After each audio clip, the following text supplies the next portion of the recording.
Yes, continuing to celebrate the 100th anniversary of the Kelly Cup here in Prince George with Rebecca here at Van Horlick. You are the trophy doctor. That's what we're calling you. Yes, you sure are. Bring me your sick trophies. I'll bring them back to life. So this trophy is, around 100 years old. Yeah. What's it? You've worked on this, restoring it. What has that been like?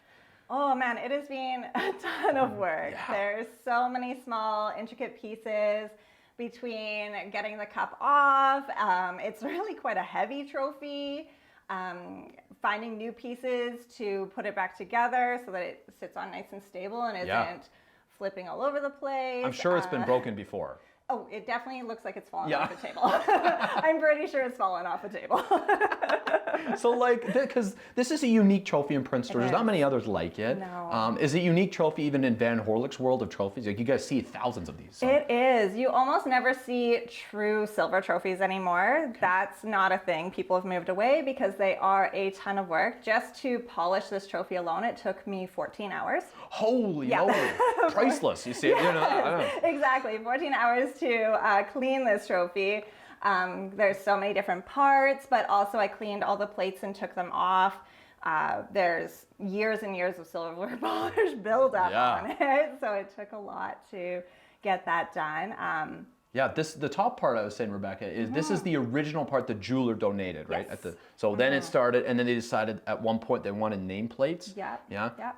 And then they kind of started building. But we were saying also, like, these guys are unique. This is unique. There's also no Yes. face plate. Yes, there's no main plate on this trophy. So normally a trophy would have a plate on it that describes what it is, why there's even a trophy for it. We know that this is a Kelly Cup, so it is very iconic. Yeah. But there's nothing on it specifically that says that this is the Kelly Cup. Of course, yeah. And normally they would say that. People just walk into the curling rink and they're like, that's Kelly the Kelly Cup. Cup. But it's all cool too. It must have been cool for you to work on it because some people who were helping you work on it before we got here had their own memories. Like everyone seems to have a memory to this. I think they do. Personally, I'm not a curler, but my family has been engraving the Kelly Cup for longer than I've been alive. We have a photo of my aunt sitting in the cup while my grandmother's engraving it. So that's crazy. There's a lot of history even for our family there. That is and I know pretty your cool. family has some history with the Kelly Cup. Yes, and this is super cool because you mentioned it as soon as we walked in. You're like, hey, is there by chance a T Fanshawe that has been on the Kelly Cup? And yes, right here, signed, sealed, delivered. There's Ted Fanshawe, 1974. So that's pretty cool. The different pieces of people are wondering how this trophy goes together. You're saying the big part is anchored down by a rod in the middle? Yes. Okay. Yeah. Is that typical? Yes, so that is the normal way. You'll have a rod that's attached with some bolts and some washers to the cup, and then it'll attach to the first layer of your base. And typically, like it is in these ones, these are hollow, so you can get up inside to tighten it or take it off.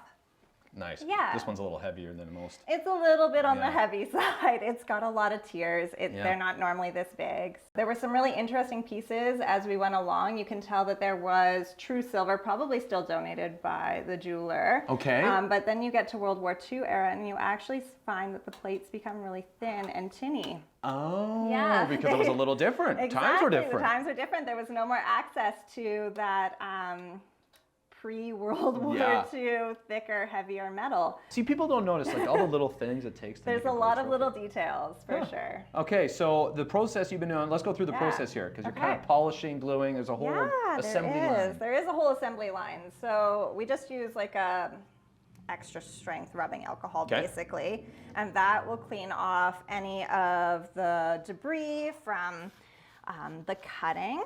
Okay. And the actual engraving process itself, because the engraving process takes a layer of that metal off. Is it special tape or is it just? It is an industrial double-sided adhesive. So it'll hold up to hot, cold, all of the above. Okay, so it's on there. Yeah, it's not going anywhere. Oh, no. Is this the oldest trophy you've ever restored? Yeah, for sure. Yeah, this would be the oldest one that I've restored, except I picked the wrong year, so we're gonna go here. Okay. Because that's the other thing, you gotta make sure you do it in order. God forbid, hey? Right? Wouldn't that be embarrassing? Everyone would notice your mistake. They would, and they'd never let me hear the end of it. And also, okay, this design here, Rebecca, Yeah. like how unique is that? That is super unique. So you don't see motifs like that anymore. Yeah. That is very historical. It used to be a popular style to do on the front of trophies, but it has very much died with the use of silver. Yeah. If people are wondering, they want to reach out for some trophies and stuff like that, you guys are always game? Always game. Okay. Always game. Trophies are the bread and butter of Van Horlicks. We started out doing trophies in 1969. So that's where we started, and it's just grown from there. But they are always something that we do every single day. It's crazy. Okay, so 1969, you're saying this. Yeah. And now, of course, most trophies in the city are like, oh yeah, Van Horlicks would help make this or help put it together. Yeah. This is probably one of the few that it's like, actually, it pre-date. Yeah. Like Van Horlicks is an old business. Yeah, we've been around a long time, and this one predates us. So yeah, it's amazing. There's very few that do.